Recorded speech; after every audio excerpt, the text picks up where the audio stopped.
హరీష్ రావుకు బీఆర్ఎస్కు కంచుకోటలా ఉన్న సిద్దిపేట ఇప్పుడు బీటలు వారడం మొదలైందా అంటే అవుననే సమాధానం వినిపిస్తుంది. మొన్న జరిగిన ఎన్నికల్లో 1,00,000 ఓట్ల మెజారిటీ రికార్డు కోల్పోవడంతో మొదలైన తిరోగమనం, నియోజకవర్గంలో వరుస ధర్నాలు, ఇప్పుడు తాజాగా సిద్దిపేట మున్సిపల్ చైర్మన్ మీద అసమ్మతి తీర్మానం అనే కథనాలతో రసవత్తరంగా మారుతుంది. మున్సిపల్ చైర్పర్సన్ భర్త వ్యవహార శైలి ముందు నుండి నచ్చని కౌన్సిలర్లు ఇప్పుడు కాస్త ధైర్యం చేసి అసమ్మతి రాగం వినిపిస్తున్నారనే వార్తలు గుప్పుమంటున్నాయి.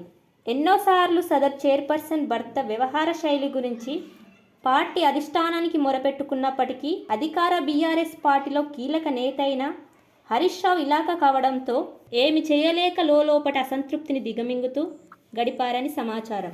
తాజాగా బీఆర్ఎస్ పార్టీ అధికారం కోల్పోవడంతో సదర్ అసంతృప్త కౌన్సిలర్లు ఓ రిసార్ట్లో రహస్య భేటీ అయినట్లు సమాచారం.